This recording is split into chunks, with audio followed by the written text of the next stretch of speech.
আমাকে ধ্বংস করবি? দাঁড়া, এবার দেখ আমি তোর ব্যবস্থা করছি। তুই তো এখন একটা পাখি, আমি যদি কেবল তোর ওই ডানা দুটো ভাঙি তবেই তোর কেল্লা ফতে। তুই শেষ, তুই উঠতেও পারবি না, আর তোকে আমি গোলাম বানিয়ে রাখবো। এই পৃথিবীর সবচেয়ে সুন্দরী মেয়ে হবে আমার গোলাম। আহ মা গো, আহ!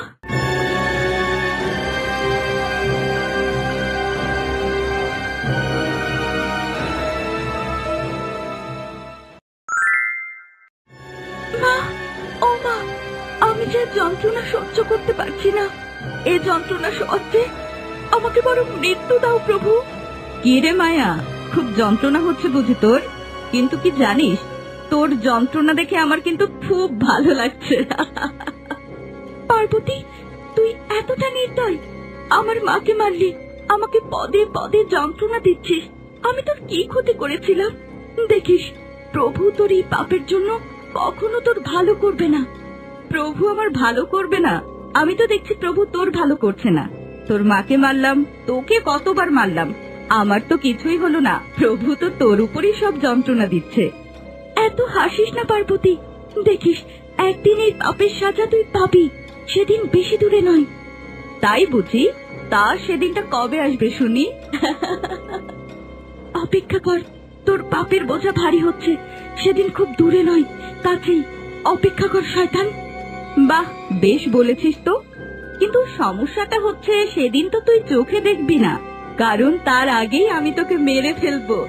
শুধুমাত্র রূপের জন্য এত অত্যাচার করছিস? আমি তোকে অভিশাপ দিচ্ছি, এই রূপ থাকবে না তোর, তোর রূপের অহংকার মাটিতে মিশে যাবে। কি, তুই আমাকে অভিশাপ দিচ্ছিস? আমি ভেবেছি তোকে কৃতদাস বানিয়ে রেখে দেব, অন্তত বেঁচে থাকবি। এখন দেখছি সেটাও করা যাবে না। দাঁড়া পার্বতী, আমাকে ছেড়ে দে বলছি, নিজের পাপ আর বাড়াস না।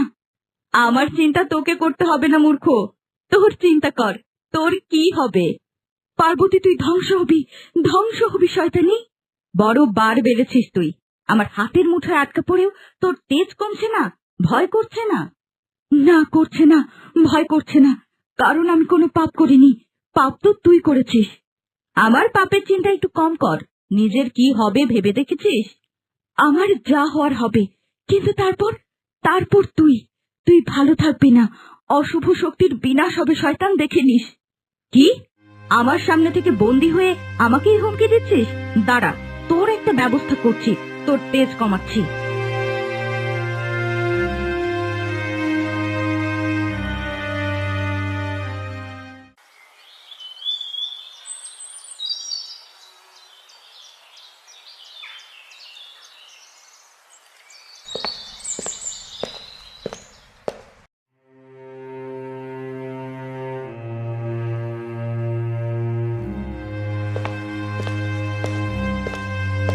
কোথায় সারস?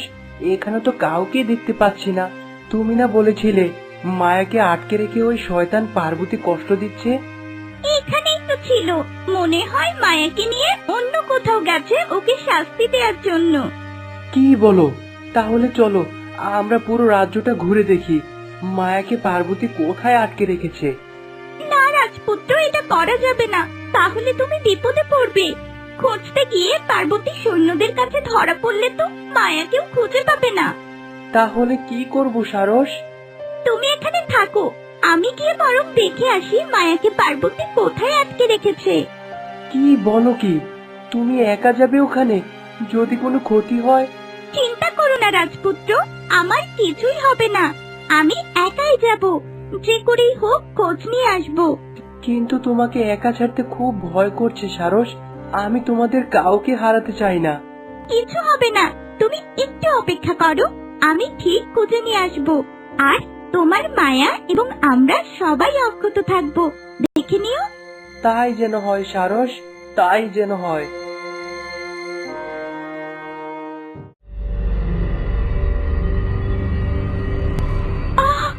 মা গো, মা, আমি আর পারছি না মা। এই কি, এই আওয়াজ, এই কণ্ঠ, এটা কোথা থেকে আসছে? এটা তো মায়ের আওয়াজ। ও মা, মা গো, আমি আর পারছি না মা, আমাকে তোমার কাছে নিয়ে যাও মা। আওয়াজটা তো ওদিক থেকেই আসছে, ওই তো, হ্যাঁ ওদিকেই তো, গিয়ে দেখি তো।